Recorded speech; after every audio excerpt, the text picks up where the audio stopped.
Olá pessoal, bom dia, boa tarde, boa noite.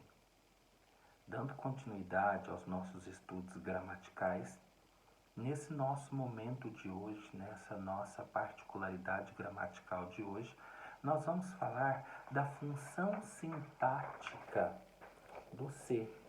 Na aula passada, na gravação passada, nós falamos da função sintática do que.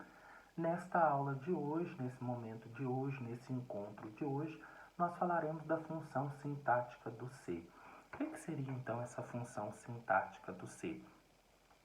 Onde é que eu vou inserir o ser?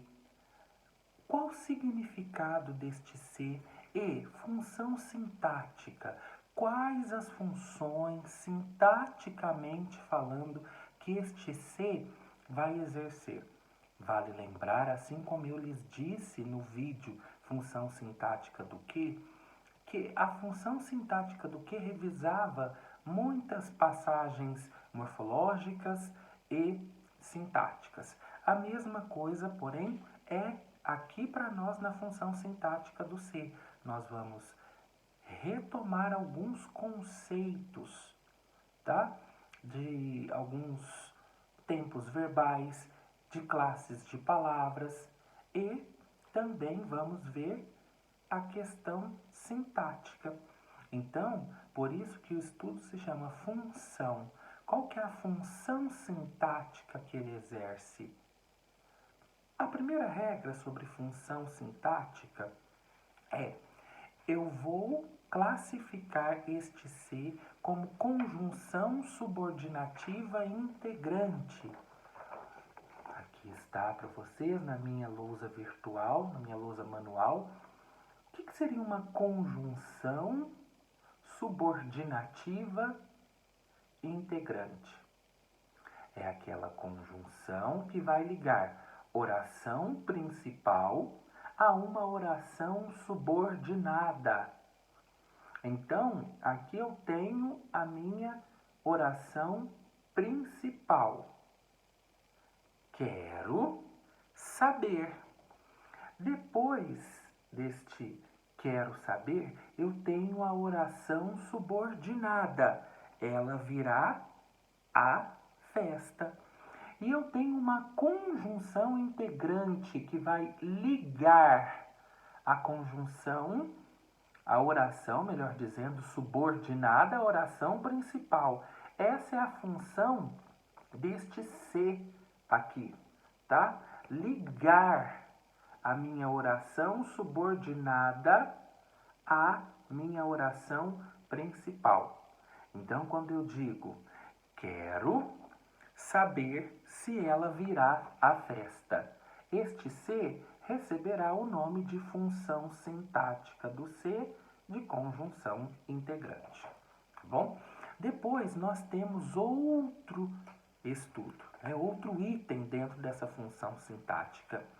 Também uma conjunção, mas agora uma conjunção condicional. O que é uma conjunção condicional?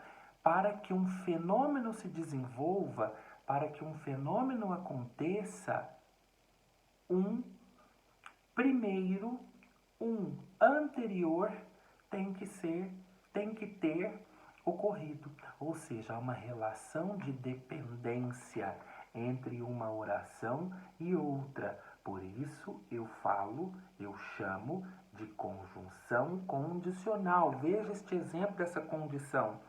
Deixe um recado se você não me encontrar. Somente se você não me encontrar é que você deixará o recado. Então, este ser aqui, receberá o nome de conjunção condicional dentro dos estudos de função sintática do ser. Depois, pessoal, nós temos uma outra classificação. Qual classificação é essa? Pronome reflexivo. Pronome reflexivo é a ação volta para a pessoa que a praticou. A criança machucou-se. Quem se machucou? A criança. Quem fez a ação? A criança. E essa ação foi para quem? Para a própria criança. Por isso o nome de reflexivo. A ação volta para aquela pessoa que a fez, que a praticou, tá bom? Depois nós temos a partícula apassivadora. O que é essa partícula apassivadora? Quando esse ser vai demonstrar que a voz foi transposta, não está mais na voz ativa, tá bom? Veja, contaram-se histórias estranhas. Contaram-se histórias estranhas. Como que eu vou saber? Histórias estranhas contou-se. Histórias estranhas foi contada. A história estranha contaram. Então vejam, eu consigo passar, eu consigo permutar de uma voz para outra. Se ela está na voz passiva, eu consigo colocá-la na voz ativa, tá bom?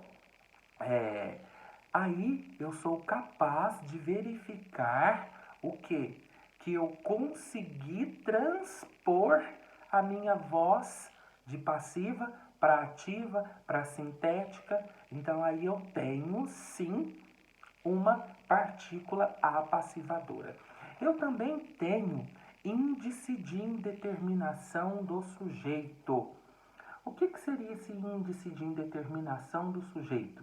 Quando aqui, pessoal, eu recebo o nome a um sujeito que será indeterminado.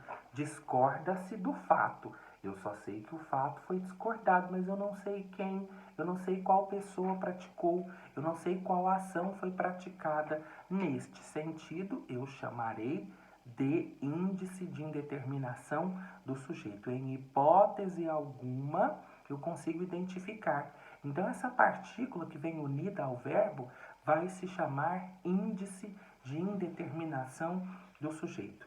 A posteriori, eu tenho também partícula expletiva. Partícula expletiva nada mais é do que aquela partícula que eu a utilizo e, se eu a retirar aqui, não haverá nenhuma perda sintática, nenhuma perda morfológica, nenhuma perda semântica, tá? Então vamos lá. Ele acabou de sentar-se. Eu posso dizer simplesmente ele acabou de sentar. Não há perda. Por isso o nome partícula expletiva ou partícula de realce. Eu também posso chamar de partícula de realce. Vocês também podem ver por algum local, alguma outra gramática como partícula de realce, mas eu quero dizer para vocês que o nome é o mesmo, a situação é a mesma. E eu tenho aqui também, por último, uma partícula pronominal. O que é partícula pronominal? São aqueles verbos que obrigatoriamente o se vai aparecer. Então vejam, apiedar-se, esquecer-se, lembrar-se. São verbos que obrigatoriamente o se fará presente. Então aqui eu tenho, ela não cansa de queixar-se. Veja, esse queixar-se faz parte, esse ser faz parte do verbo. Por isso eu vou chamar de partícula pronominal, tá bom? E é interessante, partindo para o fim agora, pessoal, que vocês entendam a classificação, porque nos vestibulares da vida, nos exercícios da vida, nos concursos da vida, vocês vão se deparar com isso. Então é interessante até mesmo vocês identificarem para uma produção textual como é que se chama, como é que eu classificaria esse ser. Eu sempre digo isso aos meus alunos, a gramática somente escrita, a gramática não aplicada ao texto, ela não tem valor. Então é preciso aplicar essa gramática ao texto. E a partir do momento que ela é aplicada ao texto, que ela começa a ter o seu vigor, o seu viço, a sua formosura. Combinado, pessoal? Espero que vocês tenham entendido dessa nossa aula de função sintática do ser. E até o nosso próximo encontro. Não deixem, por favor, de fazerem os exercícios. Vão praticando, os vestibulares estão aí, os concursos estão aí, os exercícios estão aí, as provas estão aí. Então, quanto mais nós estudarmos, mais chances nós temos de ser aprovados. Até mais, muito obrigado por todos terem me assistido.